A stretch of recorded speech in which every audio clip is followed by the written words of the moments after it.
Ce matin, c'est Clémentine que vous allez aider. Clémentine qui nous reçoit chiffon à la main chez elle, dans son bel appartement parisien, très bien entretenu, très bien décoré.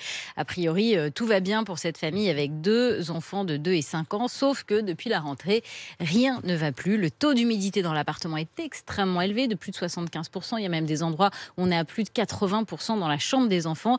Il y a des moisissures un peu partout, comme on a pu le constater avec Benoît Ballet. J'ai constaté au fur et à mesure des moisissures sur les vêtements des enfants dans leur armoire, sur les manteaux que je stockais, sur les casquettes des enfants qui étaient revenus de cet été, sur les chaussons, enfin voilà. Et au fur et à mesure, tout a commencé à prendre de l'ampleur, mes sacs à main, donc j'en ai jeté une partie.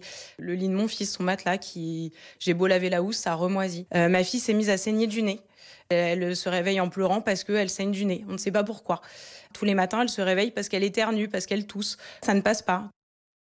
Oh, terrible. Oui, c'est un petit peu, c'est un petit peu embêtant. Alors la vraie question, c'est est-ce que les enfants sont malades à cause de ces moisissures? On s'est interrogé, on a envoyé toutes les photos et les vidéos de Clémentine à Christelle Olette-Speyer. Elle est conseillère médicale en environnement intérieur. Son métier, c'est d'aller chez les gens pour voir si leur environnement peut les rendre malades. La moisissure a toujours un impact sur la santé. En revanche, on n'est pas tous égaux face à la moisissure, si vous voulez. C'est-à-dire qu'un bébé va réagir à une surface d'une feuille A4, par exemple, moisie dans sa chambre. Ça fait 20 ans que je fais ce métier. Ce sont des moisissures très agressives. C'est clair, hein, les moisissures, ça fait tousser. Non, le problème est tellement énorme que là, il faut faire vraiment intervenir le bailleur. Alors, qu'est-ce qu'il dit, le bailleur, justement, Marie? Alors, le bailleur, c'est Covea. C'est un très gros groupe d'assurances mutualistes qui réunit notamment la MAF, la GMF.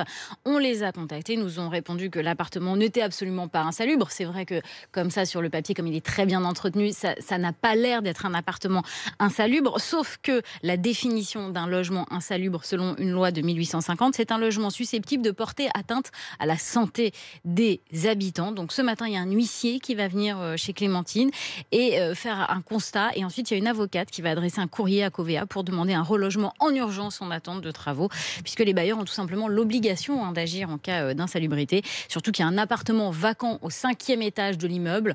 Voilà, il suffirait que Clémentine et sa famille puissent y emménager pour régler tous les problèmes. Évidemment qu'il est moins humide, parce qu'on faudrait quand même savoir d'où vient cette humidité. Tout à fait, en espérant qu'il est moins humide. Dégradé en très peu de temps. Voilà, mais a priori, alors ce que pense Clémentine, il y a un technicien qui est venu, une des pistes, c'est que c'est un rez-de-chaussée et donc il y aurait des infiltrations au niveau de la cour et donc ce serait peut-être des remontées par capillarité au 5e étage. Exactement. Merci voilà. Marie. Pour l'instant, c'est non de la part de Covea, mais ça va peut-être... Vous suivrez ce dossier bien sûr et vous écrivez à Marie à l'adresse rmc pour vous @rmc.fr.